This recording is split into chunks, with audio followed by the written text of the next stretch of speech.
Every workplace has one, that colleague. The one who, well, with just a single sigh can kind of suck the oxygen out of the room. Oh, yeah. The one who makes you glance at your watch and just wonder if this meeting is ever going to end. You know exactly who I'm talking about, don't you? We all do. That immediate, visceral reaction, that little tightening in your gut just thinking about dealing with them. And let's be honest, in high-stress places like the warehouse our source material comes from, where pressure is just built into every single shift. Right. That person doesn't just stand out, they feel, well, amplified. Today, we're diving deep into a really fascinating workplace reflection. It's called The Annoying Colleague, a workplace reflection. And it's written by a seasoned warehouse manager, someone who's clearly seen it all, you know. Been in the trenches. Exactly. Our mission for this deep dive isn't just to vent about these folks, though let's face it, that's tempting. Always tempting. Instead, we're going to unpack this universal workplace challenge with a surprising, maybe even a little uncomfortable twist. We'll look at how we identify that person, dig into why they might be that way, and critically, how often we might actually be playing that very role ourselves, sometimes without even knowing it. And what's really compelling here, I think, is the journey this reflection takes. It moves way beyond just pointing fingers. It kind of evolves into this profound exploration of human behavior in work settings and ultimately into self-awareness. It's a great story of looking outwards, then turning inwards, really pushing us to think about our own part in these dynamics we react to. Absolutely. So let's start where most of us do with the obvious one. The manager in our source, well, initially they were pretty convinced they could spot that annoying colleague a mile off. They talk very vividly about one guy from years back. This person was like technically brilliant, excellent at his job. Knew his stuff. Totally. Knew the warehouse system inside out, rarely made mistakes. I mean, on paper, perfect employee, right? Sounds like it. But then there was his attitude. A demeanor so prickly, it just made everyone want to actively, run the other way. Imagine this. A shipment is maybe 10 minutes late. Not a big deal usually, but this colleague reacts like it's the end of the world. Total catastrophe mode. Exactly. Someone miscounts a pallet, happens all the time, and he calls it a disaster. Not just a mistake, a disaster. Wow. And if you tried to lighten the mood, crack a joke. Just a blank stare like you'd interrupted brain surgery or something. Poof, yeah. That kills the mood fast. These weren't just little quirks. They were behaviors that actively built walls. The manager explains how people just, naturally started avoiding breaks with him, skipped the small talk, even hesitated to ask him for help, even though he was technically the expert. Yeah. He became this island, and the manager notes he seems totally oblivious to it, like he had no idea he was isolating himself. And that just highlights the immediate, almost corrosive effect that kind of personality can have, especially when it smells like a busy warehouse. Teamwork and speed are everything there. Yeah, it's not just about one person's mood. That negativity, it's like a constant drain. It pulls people down, creates this toxic vibe, and it can really hit morale and productivity hard.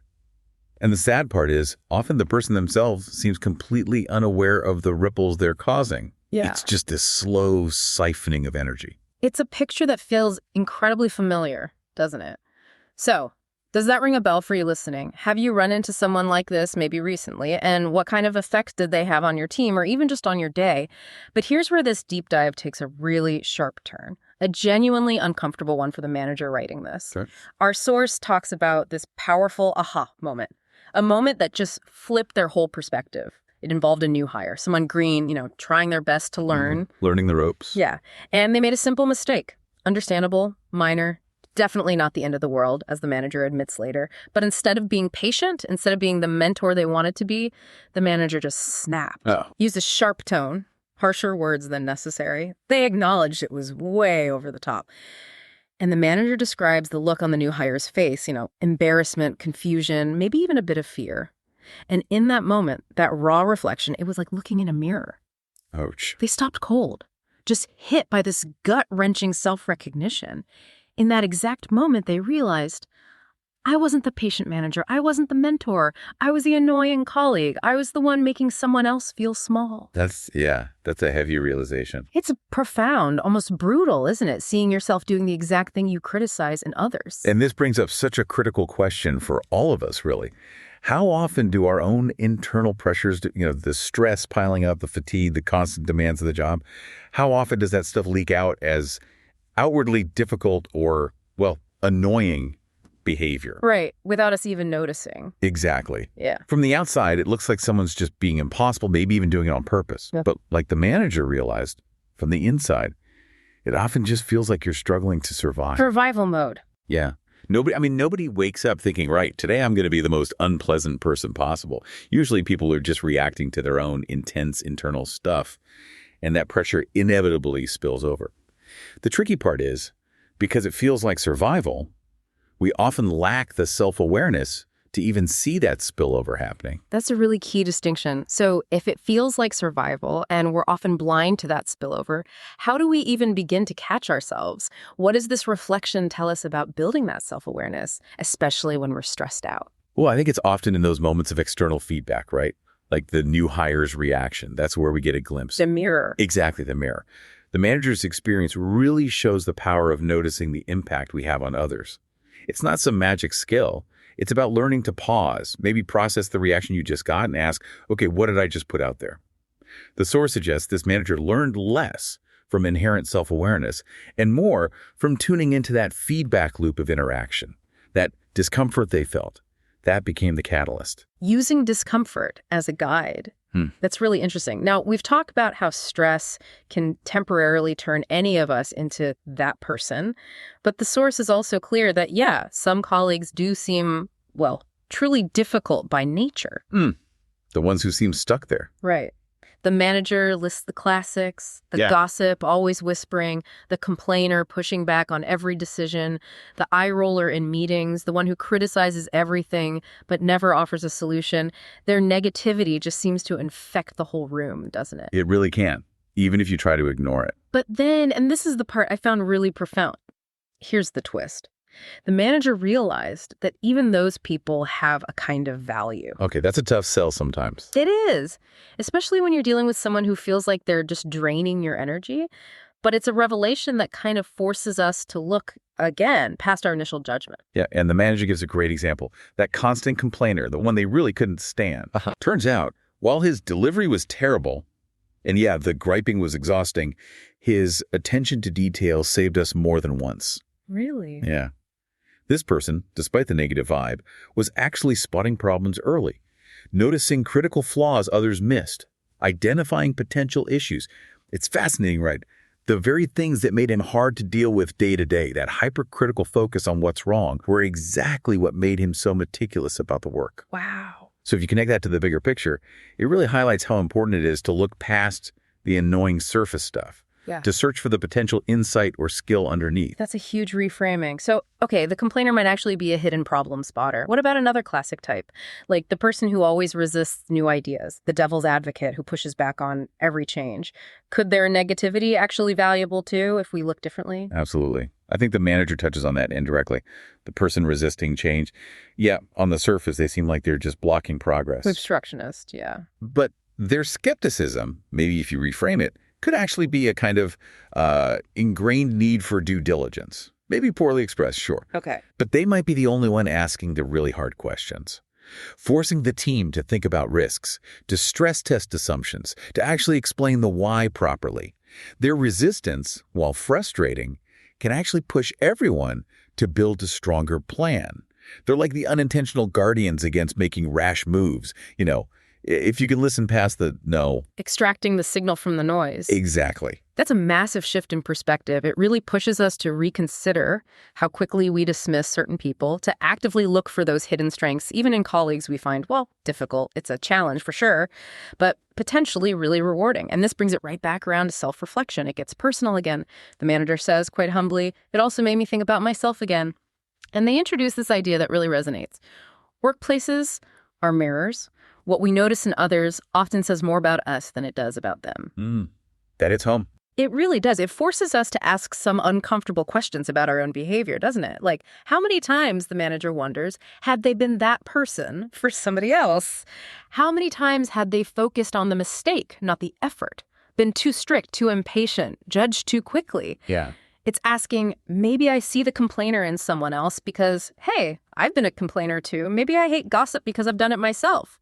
It's almost disarming, that question. Is it possible someone out there thinks I'm the negative one, the annoying one? And that journey, the manager exploring their own humanity, that's where the real depth is. They talk about wanting to be respected, fair, set a good tone. Right, the ideal manager. Exactly. But they also admit, but I'm human. I have days when my patience runs out, when my stress shows, when I act in ways I regret later.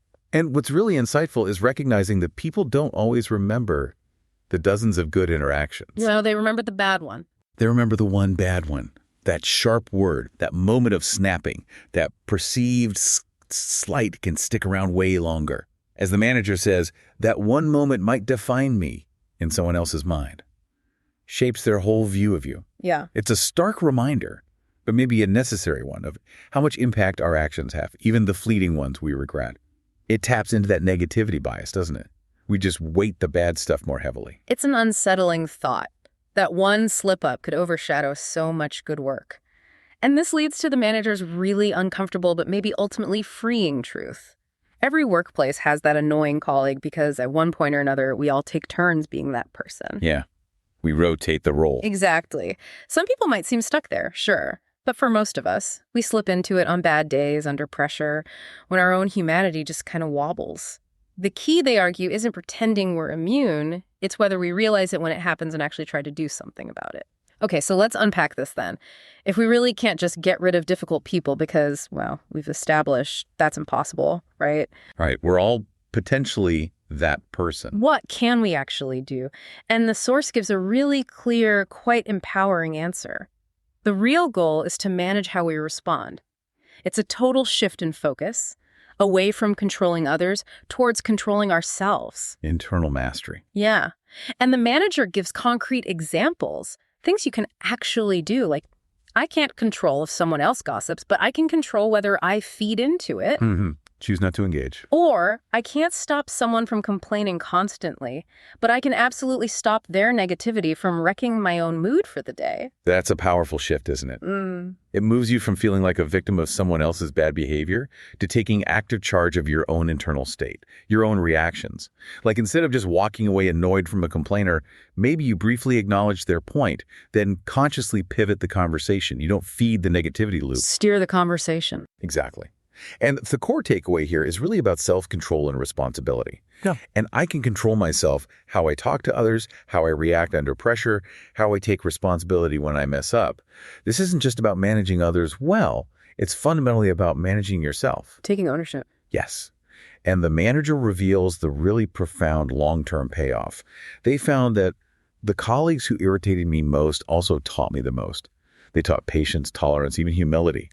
These difficult interactions became unexpected teachers. Wow. They shone a light on my own flaws in ways I wouldn't have seen otherwise, pushing the manager towards deeper empathy for themselves and for others. And that self-awareness, that really honest admission, yeah, sometimes I am the annoying one, that's what ultimately made them a better manager. It wasn't magic. It forced a conscious effort. It wasn't automatic. No. It made them listen more carefully, explain things with more clarity, be really aware of their tone, and remember that respect fundamentally goes both ways. It became this ongoing practice of mindful leadership built right on that uncomfortable self-recognition. What a truly transformative outcome from what started as just, everyday workplace frustration. It's taking those perceived negatives and turning them into fuel for real growth, personal and professional. It sounds like they moved from just reacting to being genuinely proactive, something we could all aim for. So we've kind of come full circle on this deep dive. Every team, every workplace, yeah, it has that person, the one who seems impossible, the one you might dread interacting with. But this journey through this manager's really honest reflection, it shows us it's not just about them. No, it's a mirror. It is. It's about this complex dance of human imperfections. Indeed. And recognizing that we all, at some point, play a part in that annoying colleague dynamic. Yeah. That's not just humbling. It's absolutely essential for real growth and for building better relationships at work. And it really raises an important question for everyone listening. How does admitting your own potential to be that person sometimes fundamentally change how you approach other people? It has to shift you, right? From quick judgment towards more empathy, from just reacting, maybe defensively, to responding more thoughtfully. So what does this all mean for you, the listener, navigating your own work life? I think the manager's final thoughts really capture it. Work, basically, is about flawed, imperfect, difficult people, including me. including you. And maybe the best thing we can do, the biggest insight here, is to just recognize that shared humanity, own our part in it, and make a conscious effort not to let that person become our default setting every single day. Maybe, just maybe, the next time you run into that colleague who drives you crazy, you'll approach it with a little more self-awareness, a bit more patience, maybe even a flicker of empathy. Understanding that underneath it all, there might just be a reflection of yourself looking back.